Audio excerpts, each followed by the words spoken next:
Parliament ఎలక్షన్లో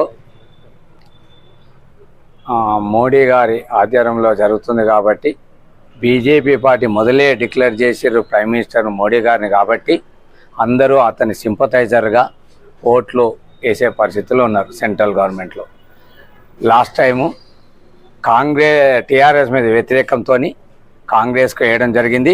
ఈరోజు మోడీ గారు prime minister, next prime minister అతనే కాబట్టి అతని సింపథైజర్ అతని వల్ల బీజేపీకి వేయడం జరుగుతుంది.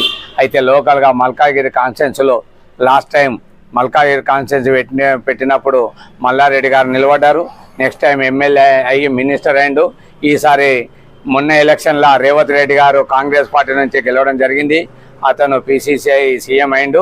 కానీ ఐదు సంవత్సరాలలో రేవంత్ రెడ్డి గారు కాన్స్టిట్యున్సీకి రాలేకపోవడం జరిగింది.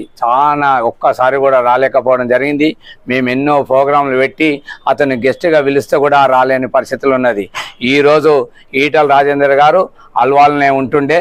మొన్న ఫైనాన్స్ మినిస్టర్ అయిపోయినాక అతను క్వార్టర్కు షిఫ్ట్ అయ్యి అక్కడి నుంచి యాంజాలు పోవడం జరిగింది.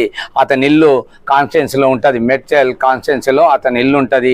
అతను 2000 నా ఐడియా ప్రకారం 2000 నుంచి ఇక్కడ లోకల్గా ఉంటుండే. తెలంగాణ ఉద్యమంలో కూడా అతను చాలా పాల్గొనడం జరిగింది. మేము ఆ రోజు కూడా తెలంగాణ ఉద్యమంలో పాల్గొన్నప్పుడు అతను కూడా మాకు కాంట్రిబ్యూషన్ చేయడము, అవసరం అన్నప్పుడు మనకు హెల్ప్ చేయడం జరిగింది. ముఖ్యంగా ఏమైందంటే ఇప్పుడు బీఆర్ఎస్ క్యాండిడేట్ లక్ష్మారెడ్డి అని మొన్న కాంగ్రెస్ నుంచి వచ్చిన క్యాండిడేట్కు ఇస్తురని వెనుకడి అతను వస్తే టీఆర్ఎస్ పార్టీకి డిపాజిట్ రాదు.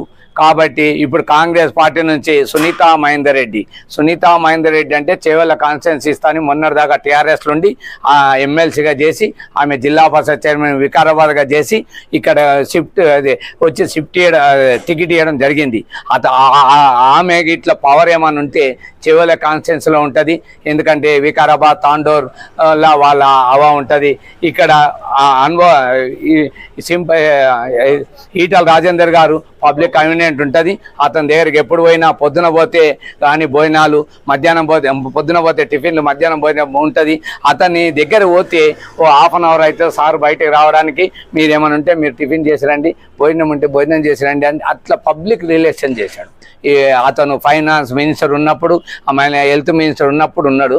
ఇప్పుడు అతను వస్తే మన కన్వీనియంట్ అవుతుంది. అతను రావాలంటే అతను గెలిస్తేనే మోడీ ప్రైమ్ మినిస్టర్ అవుతాడని సింపత్తోని అందరూ సెంట్రల్ గవర్నమెంట్ మోడీ రావాలని వేయాలనే ఆలోచనలో మేము ఉన్నాం.